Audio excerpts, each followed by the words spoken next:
Hello, everyone. Welcome to another amazing episode of Inspired Action, where we dive into the most pressing leadership challenges and hope to inspire you to take a more coach-centered and people-focused approach to leadership.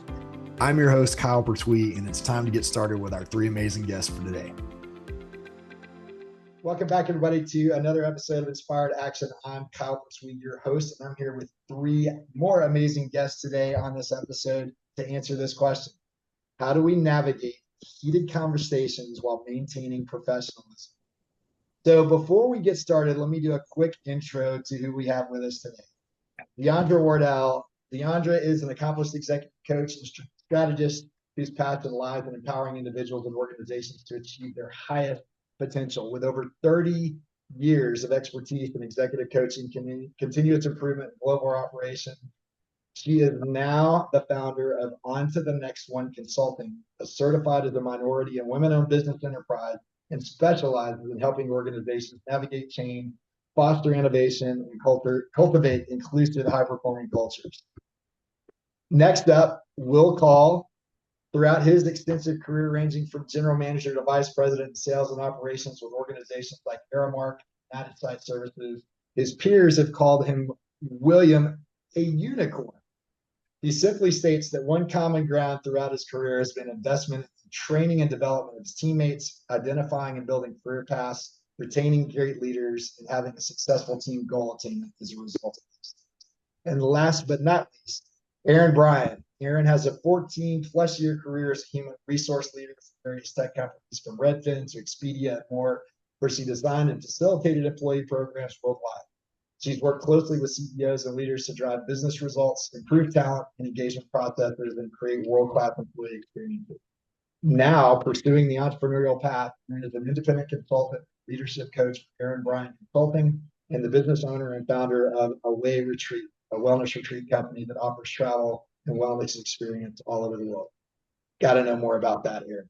All right, so I can't wait to hear from each of you. Let's get started. Deandra, you won the coin flip, so you get to go first. Answer this question for us. How do we navigate heated conversations while maintaining professionalism? Great question, Kyle. And I think about how you describe these sessions that you have in terms of inspiring a more coach-centered approach to leadership. And so with that mindset, that sets the tone of how I want to answer this question.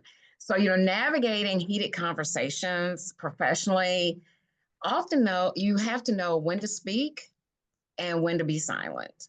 And those are two things that center the work that we do as coaches. You must know when to speak and when to be silent. And a pause can, just taking a beat can calm emotions. It can slow down the exchange. It helps everybody involved really take time to recalibrate their thoughts. And as a result of taking that time for silence and for pausing, it gives everyone the opportunity to listen deeply. And it may be tempting to just hear just enough to reply, but when you take the time to really pause, to listen, you're acknowledging the other person's viewpoint. And the thing that we must keep in mind is that professionalism does not mean avoiding tough conversations or avoiding conflict. It's all about how we approach them. And so having that empathy to listen to the other person, to make sure that what you're discussing is grounded in facts rather than feelings or emotion. And then, realizing that the other person may be feeling vulnerable and stressed. And so having that compassion and patience is so important. And then, ultimately, seeking a win-win-win situation where, you may have to make some concessions, but you want to, what you want to come out of that is an opportunity for that individual to be heard, for, whatever is the point of discussion, that you're looking at what's best for everyone. And that, in the continuous improvement environment, what we often talk about is two fundamental aspects: is looking for ways to improve processes and demonstrating respect for people. So keeping that at the top of mind and navigating that conversation and getting to an ultimate goal that is a win-win-win for everyone. Talking about how important that silence can be, right? And not just for the individual that may be speaking, but if you're in an exchange and other people's are involved, and just watching them sit there in the silence too is like, wow, what's going to happen next? I'm processing, right? So so important. Great insight. Will, let's jump over to you. What would you add to Deandra's response on how we navigate these conversations while maintaining professionalism? Yeah, sure. So I kind of had a feeling listening would be a part of this. So Deandra, you took it and took it and ran with it. So that's great. And so kind of reading the audience, if you will, I'm taking the listening part and I'm adding to that in that the ability to handle conflict. I've been taught by some really great leaders is how well you prepare. And failing to prepare is preparing to fail. It's an old proverb that I've been taught for 20 years. And people would say to me, well, how do you prepare for something that's spur of the moment? Something breaks, something blows. How are you prepared for that? And it all goes back to what Deandra said. It's listening. How much have you listened 3 months, 6 months, 12 months prior to your audience, to your teammates, to your customers, so that when the conflict happens, whether it's spur of the moment or whether it's scheduled, you have the information you need to then talk to the personality types that you're talking to. Are you talking to a lion or are you talking to a lamb? That needs to be approached completely differently. Are you listening to what they're saying and giving them time to talk through it, as Deandra mentioned? Um, from an operations perspective, I'm an operations manager and a sales manager and have been for 20 years. I'm a very ops driven guy, so I'm very process driven. There's a 5-step process to handling conflict, whether it's spur of the moment or prepared meeting conflict resolution, with an acronym called ARCIP, ARCIP. And that's acknowledging, repeating back, clarifying, isolating, and presenting a plan. The acknowledgement part is repeating back someone's words. It's the empathy of I can understand, and you repeat back, I can understand why adding more services might give you agita. So you're repeating their words so they know they've been listened to. Then you clarify, do I have that correct? You give the person the ability to then respond back. So now you have engagement. The fourth step, the isolation, is the most important part. Other than that concern, is there anything we need to talk about before we can move forward with a plan? Now you've got agreement. Now you've got buy-in. Your audience can say to you, no, that's it. That's what we've got to solve. And then you can say, great, based on all of that, I'd like to present a plan to help solve that. And hopefully your plan's smart, specific, measurable, attainable, relevant, and time bound, and has a date attached to it. So then you can then say, since we all agree this is our concern, this is the plan I would present. Is there any questions before we move forward? And now you've got a specific time-bound plan to solve that conflict. But it's all based on what Deandra started with. Have you listened? Have you listened to your audience? Do you know what baseball team their children play on? Do you know what they do on the weekends? Do you know what your customer, how long they've been there? Those are the kinds of things that get you the respect when you try to handle a conflict. If you hadn't been listening before and you can't speak to your audience with respect, they're not going to listen to you when you try to handle a conflict. Yeah. I love the RCIP framework, Will. And in my mind, kind of as you're walking through that, what I'm hearing is drop the ego, not the standard, right? In those conversations, when we've got to confront something, it's not about winning as the leader. It's about, hey, how do I just stay tough on standards and easy on people and engage that communication? So that framework really lays out a nice flow. Handling conflict is persuasion, not negotiation. They're two different things. This Yeah, persuasion is absolutely. changing minds. People aren't light switches. You need to prepare and have a process to help people change their minds. That's right. Awesome. Aaron, let's jump over to you and answer that same question. Yeah, it's really interesting, actually. It's a nice dovetail off of what William was just talking about, mindset. So I really break this down into four main things. And I will tell you, Kyle, a little vulnerable moment here. I wish I could say that I am a utmost professional in every difficult situation, but I've had my lessons learned. And I think that's what yields great I learning. love it.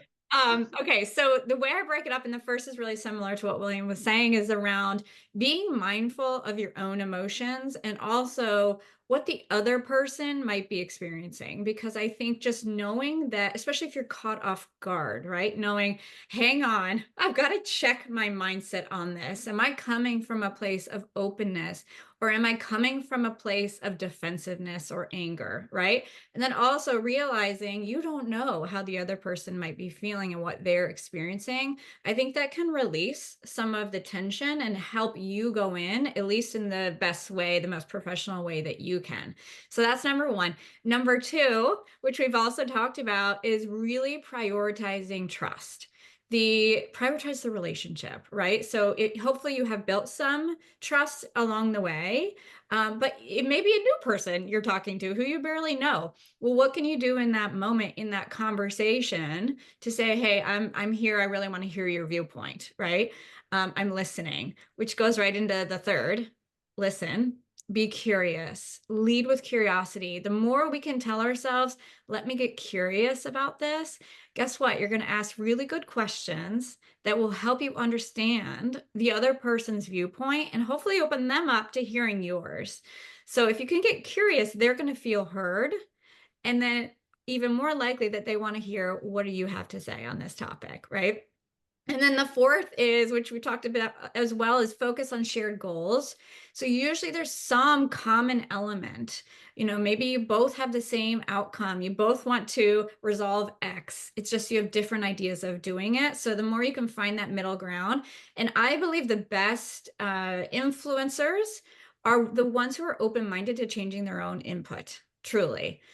So those are my quick points, but I could talk on and on about this topic. It's a good one.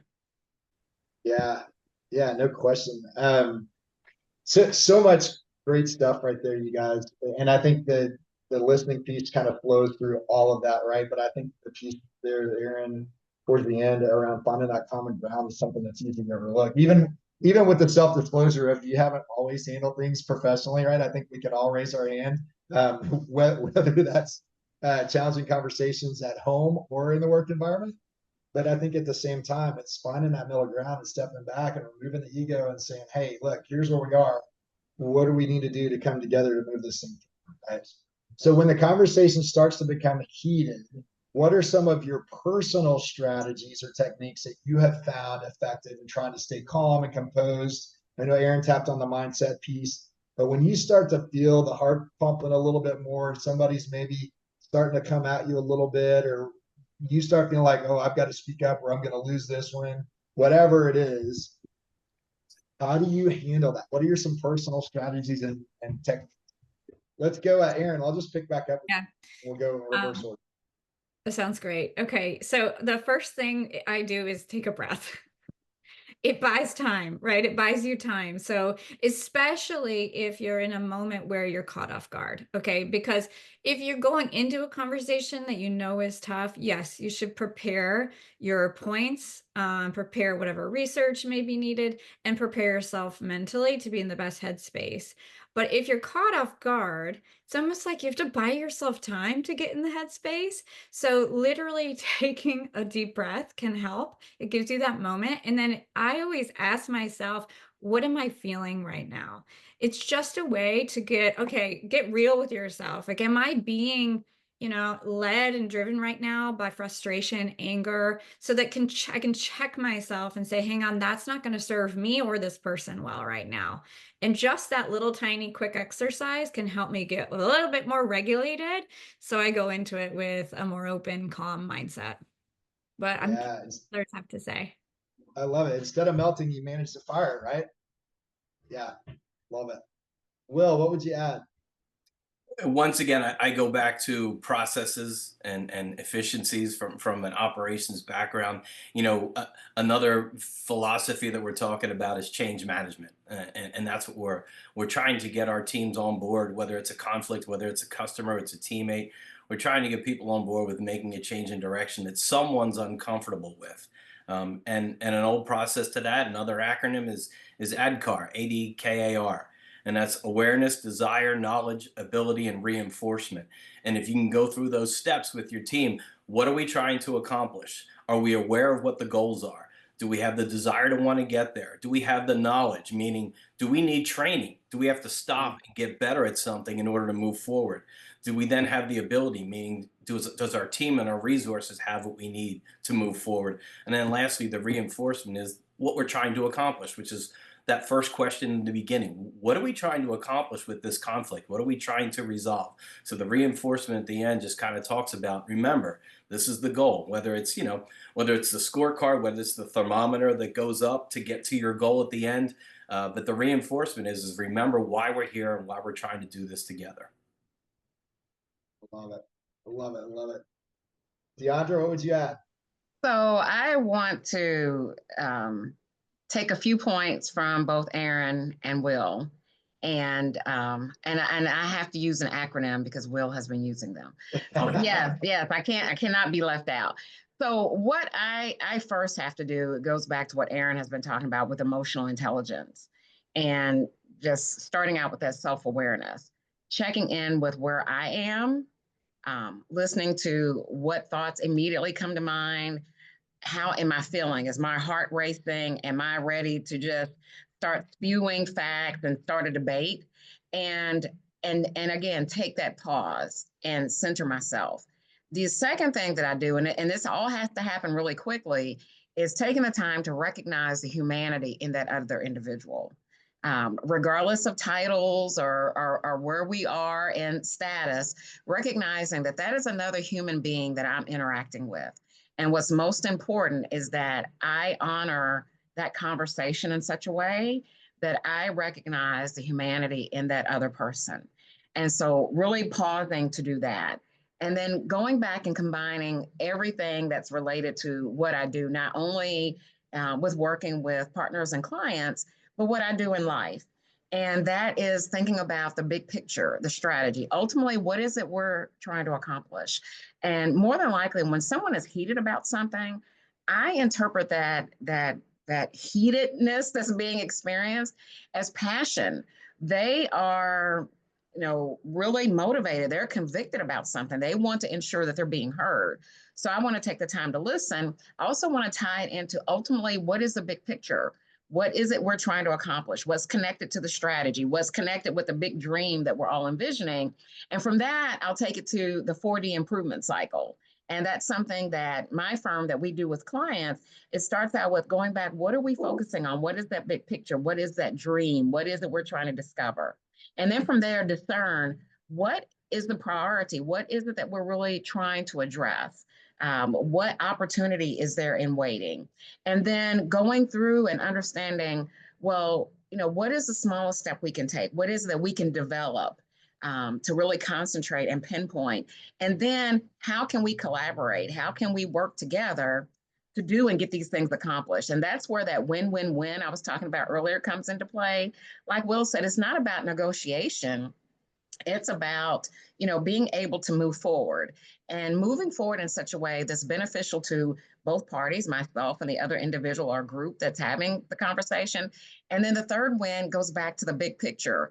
How are we getting closer to ultimately what is it that we dream, or what is it that we aspire to accomplish? But it starts out with taking that pause, taking that beat to center myself and ensuring that the conversation ends in such a way that honors the humanity in the other person that I'm interacting with.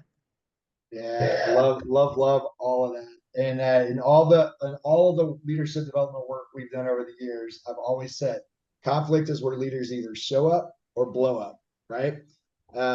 So I appreciate you guys so much for showing up. That's all the time we have. Just remember, when it comes to this topic, if you want to inspire performance, you have to model calm in chaos. And grace under pressure isn't soft, it's elite level leadership. Thank you guys for sharing your experience and your elite level leadership with us today. We look forward to the next episode. Thanks for joining us. Well, that's a wrap for another edition of Inspired Action, the Leadership Forecast. We're so grateful for our guests today and the impact they're making with the work they do. Be sure to check out our YouTube channel to watch the longer version of this episode, and be sure to like, comment, connect with, and follow me and each of our guests. You'll find all of our links in the caption of this video. Thanks for watching, and be sure to tune in every Thursday at noon Central, 1 p.m. Eastern for new episodes.